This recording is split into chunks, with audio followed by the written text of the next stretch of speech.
Mohon maaf sekali lagi Kang. Ya. Kalau kabar yang beredar bahwa mobil Yaris itu sempat dibawa oleh Pak Arif ya, anaknya Pak Mulyana ke suatu tempat katanya. Ini makanya kabar ini benar apa tidak. Jadi setelah dibawa ke entah kemana itu oleh Arif, kemudian dibalikan lagi. Ya. Apakah itu kabar benar apa? Kalau menurut cerita begitu ya. Lagi-lagi sebetulnya, apalagi ini perkara sudah dipegang sama Polda. Kita berharap segala sesuatu, mau itu berkaitan dengan anggota atau tidak, itu harusnya diperiksa semua. Betul. Karena kan pada saat kejadian juga ada oknum yang bernamanya Pak Arif, yang kita dengar kesininya adalah anak dari Pak Mul kan gitu. Ya semuanya harus diperiksa lah, semua diperiksa. Kalau memang ceritanya seperti itu harus diperiksa. Kenapa harus dibawa? Barang ini barang bukti dari TKP harusnya datang langsung diantar ke kantor. Kayak Alphard itu juga langsung diantar ke kantor polisi. Tapi Yaris ini sempat di tangan si A, si B ya, ini yang mesti ditelusuri. Iya. Gitu. Siap. Ini terima kasih. Siap. Ini menjadi keganjalan netizen atau minimalnya adalah dari subscriber saya Iya. dan teman-teman saya di belakang. Siap. Mudah-mudahan bisa menjawab teman-teman di sana. Baik, terima kasih. Wassalamualaikum warahmatullahi wabarakatuh. Waalaikumsalam. Silakan, siapa lagi? Terima kasih nih Kang Yahya. Ya. Tapi saya sebelum ke Bang Jack ya, tadi juga kita sudah bicara di belakang. Ya. Saya mumpung inget nih. Dari tadi juga kita menyimak juga apa yang disampaikan oleh Bang Topan juga nih ya, terkait hal itu. Karena memang itu juga penting gitu kan bagi saya. Tetapi yang ingin saya tanyakan kepada Abang nih, sekarang ini kan lagi sangat hangat-hangat sekali nih diperbincangkan terkait nasi goreng dan satu lagi puntung rokok. Itu menjadi hal yang tidak jauh sih seperti banpol pada dasarnya kan. Nah jadi intinya saya juga mendengar di salah satu channel yang mengatakan terkait Danu membeli nasi goreng dan apa ya, kalau tidak salah di channel Ki Anom kalau tidak salah.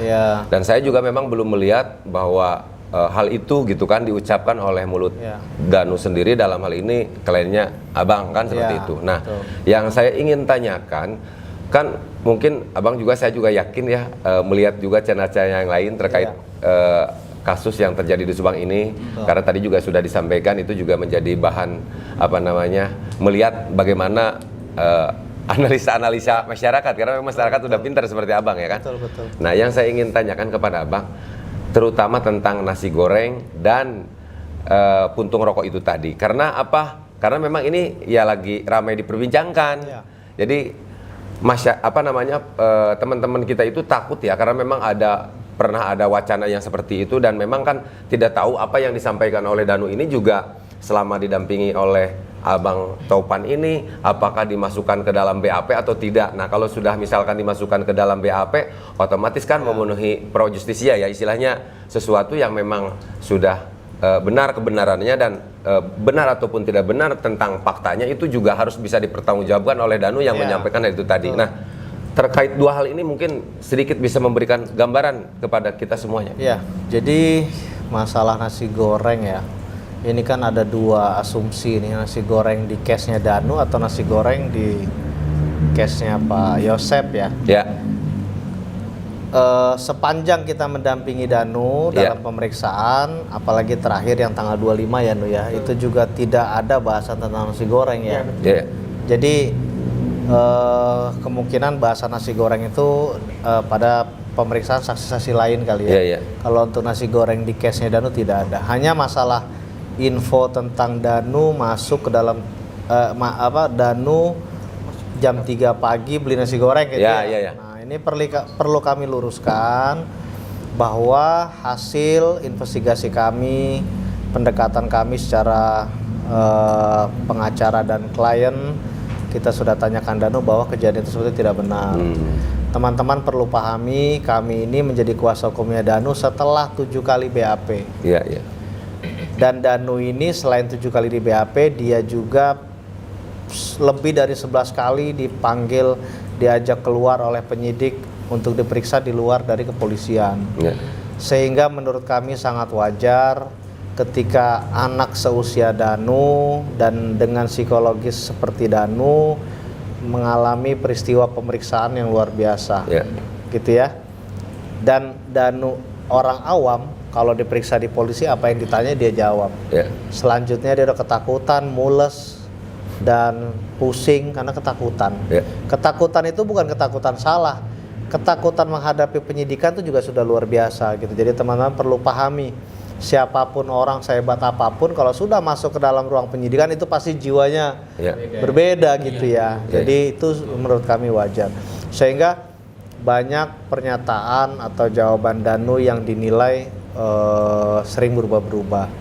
Terkait masalah keluar malam itu, insiden itu pada saat jam 12 malam ya Danu diundang. Apa jam berapa? Diundang di kelurahan kepala desa jam 3 pagi. Danu ini setelah penyelidikan ya, setelah pemeriksaan dibawa keluar ya. Betul. Habis itu pulang, nggak langsung pulang ke rumah, langsung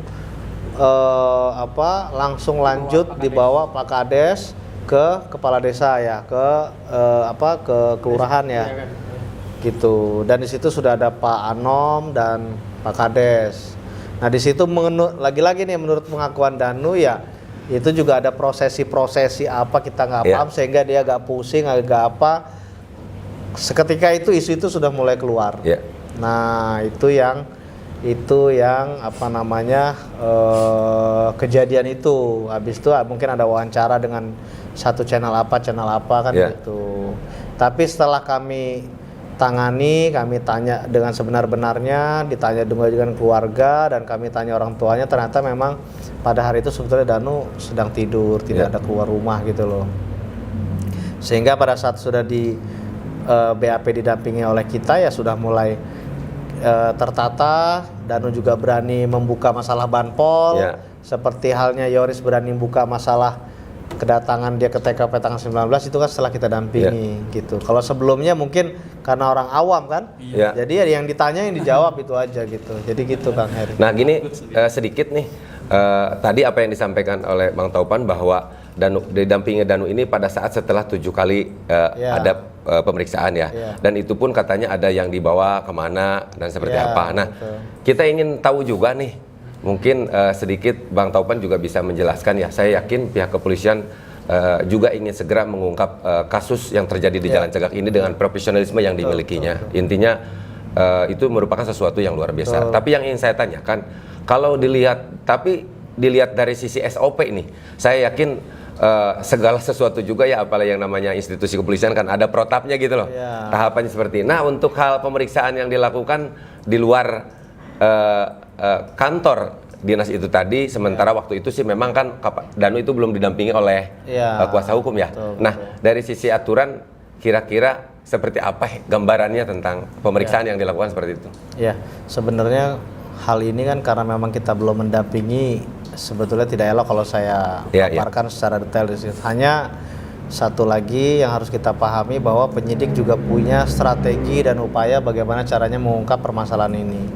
Mungkin pada saat itu pihak penyidik juga ada strategi untuk membawa Danu ke lokasi yang bukan di meja penyidikan agar Danu lebih fresh, lebih rileks dan lain-lain gitu. Jadi apapun itu kita hargai, dan sampai sekarang pun pernyataan Danu juga tetap eksis walaupun ada sempat yang berubah terkait yang malam-malam itu ya. Danu sudah meluruskan, tinggal nanti seperti apa hasil dari konfrontasi polisi tentang BAP sebelumnya, BAP saksi tentang Danu ya kita tunggu saja nanti Kang. Gitu. Nah mungkin cukup Bang. Nah mungkin sekarang tinggal Bang Jack nih dari Subang Hijau. Dari tadi karitanya sudah dia ini terus nih. Lama banget lu katanya gitu Bang. Tapi harus diminum dulu nih teh botolnya, nggak ada yang keminum. Iya. Tapi aduh dari tadi nih lama nih, kapan guanya kan begitu ya. Ada.